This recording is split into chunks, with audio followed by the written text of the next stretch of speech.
Hello and welcome to Switzer Investing TV. I'm Peter Switzer. Thanks for joining us. On the show tonight, we have Paul Rickard looking at why the top 20 stocks may well have run too far and we should be looking somewhere else to make money in the future. But starting off now, we'll kick off with Jun Bei Liu of Tribeca Alpha Plus, and she's going to give us the 5 stocks that she likes going forward. Thanks for joining us, Jun Bei Liu. Thank you for having me as always, Peter. Okay, how was your trip to Japan? It was wonderful. It was a little bit hot with 45 degrees daily, but it was an amazing experience. And quite frankly, Japanese economy looks like it's quite buoyant. Yeah, plenty of tourists there, plenty of tourists. Okay, let's concentrate on what we're looking at here. And before I ask you about the top 5 stocks you like going forward, what's your feeling about what's going on? Last week, there was a rotation out of big tech stocks in the US, and as a consequence, there's a bit of a backlash on all indices right across the world, really. What do you think's happening now? Look, at the moment, there's just a bit of a, like you said, rotation or, movement in positioning because of the changes in the interest rate outlook for the US. So what people were doing early in July was that people were selling their winners and banking some profit and buying selectively some losers. So whether it's small cap and a couple of other more cyclically exposed companies, more so in the US because of the interest rate is about to be cut, presumably in September. I think in Australia, we tend to follow, if the US discretionary does well, we do well. If their tech gets sold off, our tech gets sold off. So, tend to follow suit. But I think now that we're moving so close into the reporting season now, the focus will very quickly come back to the company reporting earnings. So I think, disregard the noise, really come now focusing on the sectors, the companies that's about to report. That will generate quite a lot of alpha with that kind of focus. Yeah, and also, Jun Bei Liu, if big fund managers were fearing that they were going to lose some of the great profits they've made on those magnificent 7 stocks, in a sense, that would have brought the index down. But when they bought the smaller ones, it would have brought it up. But the negatives last week outweighed the positives. And we're probably going to see a bit of that until there's an agreement that you've sold enough of your big winners off. You've probably kept some, but just sold off some of the profits, and you're rolling into other ones that will start bringing the index up.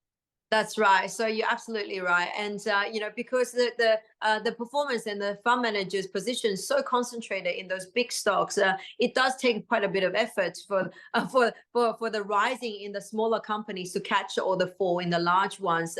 Tonight, we've got a couple of large companies reporting. Those tech company does need to meet a lot of hefty expectations. So, we'll see how they go. But so far, obviously, the Google has disappointed somewhat because the high capex and this couple to come. So we'll have to follow suit to see what's happening. One other thing we need to pay attention to also the retail buying. So, retail investor actually has been quite forceful in the US for the last few years, driving the share prices. And so, investors actually start looking at what they're doing. Right now, they're a little bit quiet in the US because usually they tend to buy first half of the year and then start taking profit and then easing into the next 6 months. So, that's kind of a little bit against it. But if they've fallen far enough, retail investor may well be the one to save the day. Yeah, well, it was interesting. And I can remember when the coronavirus crash happened for the market and everyone started buying great companies at low prices.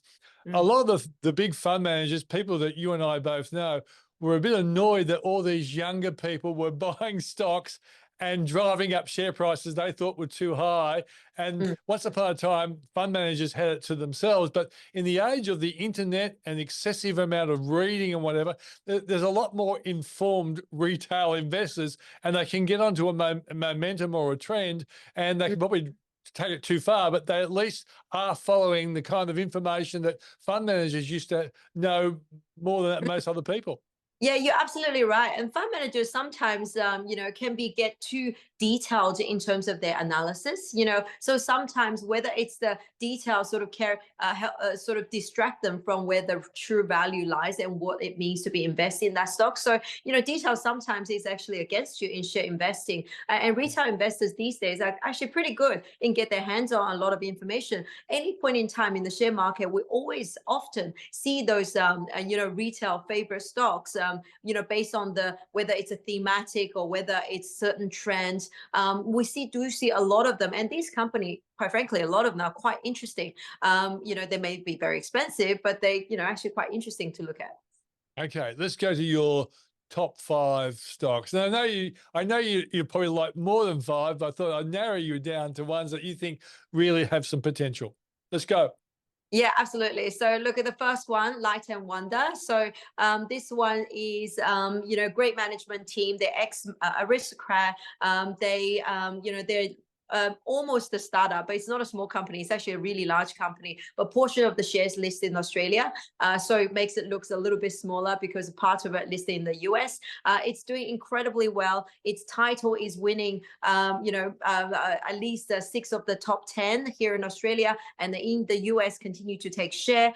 Very much like Aristocrat, a smaller version of it, and it's growing a lot faster. Still cheaper than Aristocrat, and it's about to report earnings, and we're very confident the earning will be expectations, and its growth is long trajectory is it's going to add a lot of value in the future Yeah. years.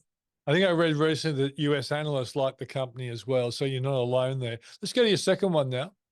Well, the second one I'm going to name the ResMed. Now, this one does have its quarterly result coming up this Friday, and we think the result will be pretty good. Now, the company is being sort of been quite volatile because of the impact from potential perceived impact from GLP-1 drugs, the weight loss drugs. But look, the actual impact is going to be years away, if not decade. And the company is actually doing incredibly well. They're heading into next 12 months of an easier comparable period, so their growth will pick up, from here on. And in terms of the performance of the business is actually going really, really well despite the negative news flow. So we think it's pretty good for next 12 months. It's not expensive as well. It's probably one of the cheapest there in the healthcare space. Very defensive, is added quality as well. Yeah, and I've noticed that they're doing ads on radio nowadays. But once upon a time, they didn't. So they seem to be diversifying their marketing program. Let's go to your third one now. Yeah, the third one is going to be just a little bit controversial. It's JB Hi-Fi. Now, we've liked this one for a very long time. I know the share price has rallied aggressively and it hit all-time high. But my view is that, this is a consumer discretionary company that is a market leader in the consumer electronics. It is most leveraged to any pickup in consumer, and its trading is actually pretty good despite a slowing consumer heading into its result. It's a little bit, obviously, in the share price rally, a little bit more expensive than it was, but we think that with the AI powered PC sort of replacement cycle just about to pick up, this one is a cheap way to play into that thematic. At the same time, we've got iPhone coming through as well. That replace the next iPhone is coming through in the next few months. That should drive quite a bit of excitement through the consumer electronics category, and not to mention all the tax cuts and the like is going to be benefiting the discretionary space. So we just like to stick with the leader and the best quality company within the consumer discretionary. Yeah, obviously companies like Bing Lee and Harvey Norman sell similar stuff, but JB Hi-Fi is on the cutting edge and is the leader, and I think it captures the younger audience much better than other brands. I think you're absolutely right there. Let's go to number 4. Number 4, I'm going to, again, I'll stick with the bigger end. Goodman Group is the one we like. It's got future growth pipeline. 40% of the growth pipeline now come from the data center development, and this is a global sort of property trust company in the industrial space, has decades of execution track record, very, very strong, great management team. They've got access to a lot of foreign capital, sovereign wealth fund, has partnered with most of them, and now has a lot of demand for its, not only its industrial property as well as now its global data center business. So, yes, share price has outperformed the rest of the property trust business, but its earning is going to be very strong. And then I think the growth is still being underestimated by the analysts. Yeah, okay. So what you're saying is, like some markets, Goodman can do all-time high after all-time high after all-time high.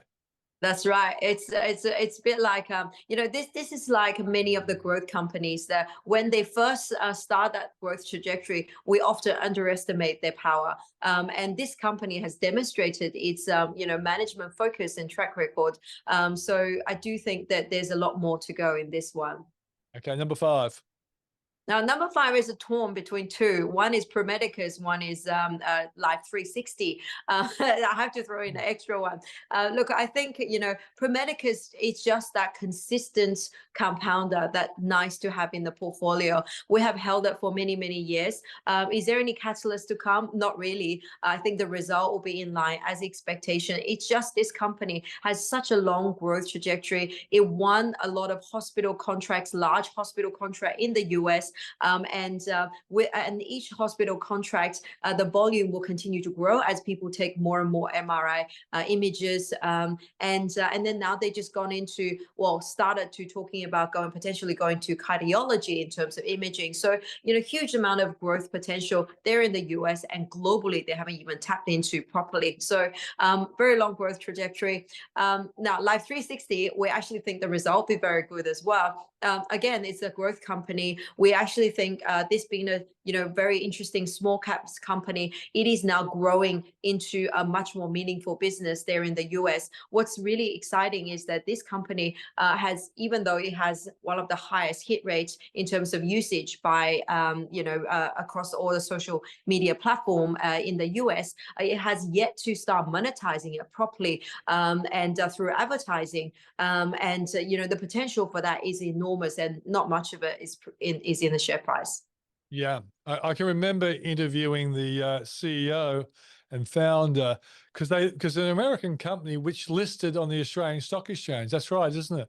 That's right. That's right. Now Yeah, they listed now. Yeah. yeah, and the thing about it is that I've come across Australian parents who are using that right now to make sure they can track their kids. That's right. Well, I track anything I can think of. I track my dog, my suitcase, my car. It's big Yeah, business.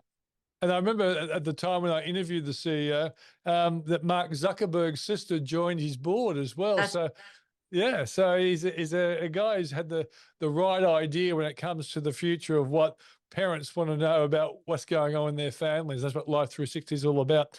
that's Jun right. Bei Liu, as always, thanks for joining us. I'll see you in a couple of weeks' time. See you soon. Thank you very much for having me. Okay. And that's Jun Bei Liu of Tribeca Alpha Plus. Coming up is Paul Rickard, and we're going to look at the top 20 to see if the top 20 will start losing a bit of their momentum over time. That coming up for subscribers of the Switzer Report.